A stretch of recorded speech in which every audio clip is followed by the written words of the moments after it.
अच्छे लोगों की मृत्यु जल्दी क्यों हो जाती है? मनुष्य जीवन का उद्देश्य, इसकी वजह है मनुष्य में सत्य एवं असत्य का विवेक कराने वाली हमारी बुद्धि का होना।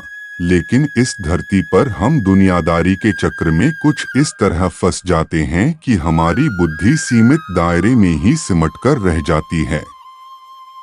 हम सांसारिक सुखों को ही सब कुछ मानकर उसमें लिप्त रहने में ही अपना सौभाग्य और अपने जीवन की सफलता समझते हैं।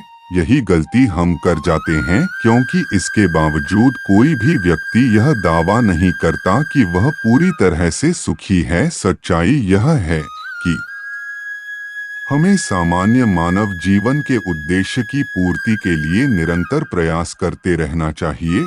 यह सच है कि अपने और अपने परिवार का भरण पोषण की जिम्मेदारी हमारी है और हमें इसे हर हाल में निभाना चाहिए। प्रिय मित्र, मेरे पुष्टिकरण पसंद आए तो प्लीज चैनल को सब्सक्राइब करें, लाइक करें और शेयर भी करें। लेकिन क्या आपको यह मालूम है कि आप कहां से आए हैं और आपको कितने दिनों तक या कितने सालों तक इस जगत में रहना है और आपकी मंजिल क्या है?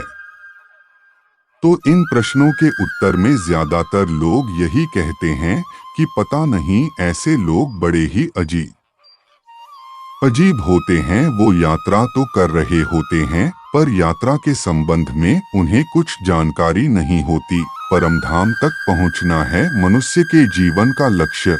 उन्होंने मानव जीवन पाया है, लेकिन उन्हें अपने जीवन का लक्ष्य मालूम नहीं होता। हमारे आपके जीवन का मतलब है एक उद्देश्य खोज लेना और अपने भीतर शांत रहना।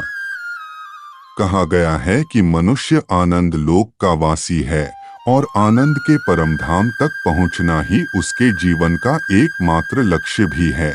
इसलिए मनुष्य को इस संसार की मृग मरीचिका से निकलकर भव्य जीवन की प्राप्ति के लिए साधना के मार्ग को अपनाकर अपने गंतव्य को पहचानना चाहिए। अच्छे लोगों की मृत्यु जल्दी इसलिए होती है। इसी तरह दोस्तों, श्रीमद् भगवद गीता में भी भगवान श्री कृष्ण कहते हैं कि ये एक आध्यात्मिक और ईश्वरीय जीवन का पद है, जिसे प्राप्त करके मनुष्य मोहित नहीं होता। अगर कोई जीवन के अंतिम समय में भी इस तरह की स्थिति में हो तो वह भगवद धाम में प्रवेश कर जाता है। मनुष्य कृष्ण भावनामृत या दिव्य जीवन को एक क्षण में तुरंत प्राप्त कर सकता है और हो सकता है कि उसे लाखों जन्मों के बाद भी यह प्राप्त न हो। दोस्तों, यह तो सत्य को समझने और स्वीकार करने की बात है। भगवत गीता कहती है कि वास्तविक जीवन का शुभारंभ इस बौद्धिक जीवन के पूरे होने पर होता है। दोस्तों, इन सभी बातों से यह तो स्पष्ट होता है कि हम सभी एक निश्चित समय के लिए धरती लोक पर आते हैं और कुछ विशेष कर्मों को करने के लिए आते हैं। जब हमारे कर्म पूरे हो जाते हैं और इस जीवन के लक्ष्य प्राप्त हो जाते हैं, तो प्रभु हमें परलोक में एक सहज जगह प्रदान करते हैं। भगवान कृष्ण और अन्य कहते हैं कि वास्तविक जीवन तब शुरू होता है जब यह भौतिक जीवन समाप्त हो जाता है। मित्रों, जो लोग सदाचार होते हैं और जीवन में अच्छे कर्म किए होते हैं, वे वास्तव में विशेष होते हैं। जब उनकी मृत्यु का समय निर्धारित हो तो दोस्तों, उनको इस दुनिया को छोड़कर आगे की यात्रा जारी रखनी होती है।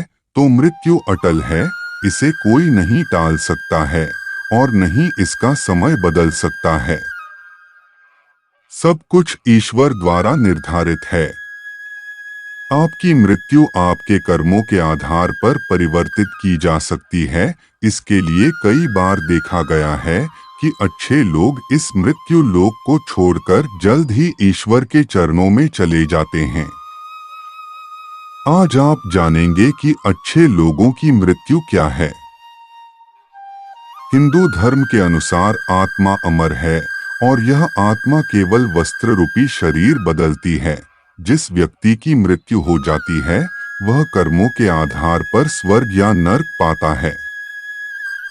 जिसके अच्छे कर्म होते हैं, उसे स्वर्ग मिलता है, जहां वह अनेक प्रकार के सुख पाता है तथा जो बुरे कर्म करता है वो नरक में सजा भोगता है। जीवन चक्र को बनाए रखने के लिए ईश्वर ने जन्म तथा मृत्यु की व्यवस्था की है। जब व्यक्ति की आत्मा का इस मृत्यु लोक में समय समाप्त हो जाता है, तब उस व्यक्ति की मृत्यु हो जाती है तथा आत्मा इस संसार को छोड़कर चली जाती है।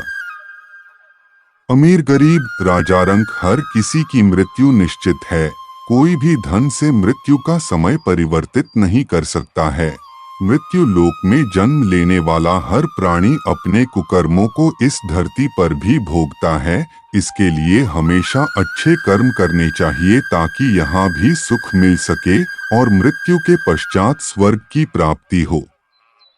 पर हम देखते हैं कि जो अच्छे कर्म करते हैं उन लोगों में कुछ लोगों की मृत्यु जल्दी हो जाती है। पर ऐसा क्यों? वह तो अच्छे कर्म कर रहे थे, तो फिर उनकी मृत्यु उन लोगों से पहले क्यों जो बुरे कामों में लिप्त है।